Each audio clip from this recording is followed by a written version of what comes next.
Bob Garcia, bonsoir. Bonsoir Patrice, bonsoir à tous. Je ne sais pas si je dois dire mon révérend, mais non.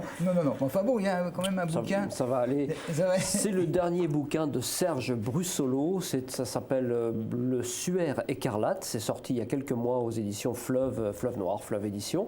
Et c'est présenté comme un polar médiéval. Et c'est à peu près ça en fait. Il y a une sorte d'enquête, pas policière bien entendu à l'époque, mais on est tenu en haleine en tout cas par ce bouquin qui nous raconte les tribulations d'une jeune archère qui vient des pays du Nord. Son père était viking, on comprend, et elle a été recueillie assez vite par une troupe de baladins, et comme elle avait des talents d'archère, bon bref, ils l'ont un petit peu utilisée, et puis survivre au Moyen-Âge, au début de la guerre de 100 ans, on se rend compte que c'est pas facile du tout, et cette troupe de baladins qui galère comme c'est pas possible, a trouvé une bonne idée, c'était de fabriquer des fausses reliques.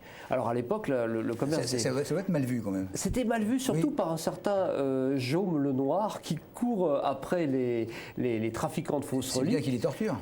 Il les torture, bien sûr, il fait partie de l'Inquisition. Alors lui, par contre, il est impitoyable et il passe son temps dans les églises à aller voir les reliquaires en question et puis à compter combien de dents a telle sainte, combien de bras elle a. Et comme ça, il trouve des saintes qui ont 14 bras, 18 nez, enfin, etc. Bon, bref, il y a un trafic absolument épouvantable. Et alors donc, ils savent très bien que ce trafic peut être lucratif parce que qui possède la relique va évidemment pouvoir monnayer cette relique et puis surtout attirer du monde. Alors, donc la ville qui a acheté cette relique-là va avoir des tas de pèlerins qui vont venir. Et une fois que les pèlerins se sont place, il faut qu'ils consomment, il faut qu'ils achètent, il faut qu'ils aillent dans les restaurants, etc. Donc voilà comment fonctionne ce business assez curieux. Donc cette jeune archère-là, qui s'appelle Vala... Qu'on avait déjà vu dans un autre...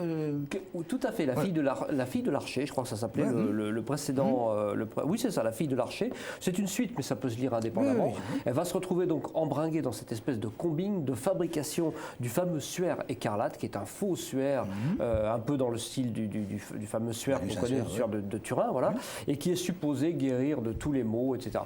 Donc le suaire en question, il est supposé rassembler les foules, galvaniser un petit peu la croyance populaire pour booster justement, lever une armée qui va booster les Anglois hors de France.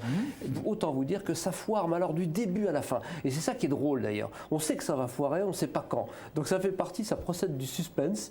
Quand est-ce que le lecteur il fait un certain nombre de suppositions et à chaque fois ça foire. Mais complètement, complètement. Mais alors c'est drôle, on est tenu en haleine complètement par cette histoire de Saint-Suaire et puis par toutes les magouilles qui mettent en place et qui sont petit à petit vraiment... les gens ne sont pas si idiots que ça et les nobles, les marchands non plus. Bon bref, ils se font avoir et ceux qui créent la magouille au départ sont ceux qui se font avoir à la fin.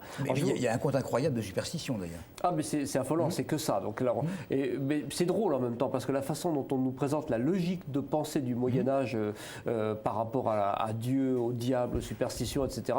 Ça m'a fait penser, certains passages m'ont fait penser au jugement de la sorcière dans les Monty Python Sacré Graal, vous savez. Alors c'est vraiment délirant. Et c'est vraiment très drôle. Je l'ai dévoré ce bouquin-là, ça se lit vraiment, il n'y a pas de message particulier. Mais si quand même, là je vois. À un moment donné, il y a Walla qui se fait la réflexion que les chrétiens ne se sont jamais attardés sur le fait qu'il y a quelque chose de cannibale à manger le corps du Christ. Oui, effectivement, c'en est une de réflexion. Effectivement, elle est non-croyante, elle vient d'un peuple du Nord, des Vikings, et puis elle a à ses côtés un Japonais qui se trouve là, on ne sait pas pourquoi. Bon, qu'est-ce qu'il vient de faire les sushis là-dedans?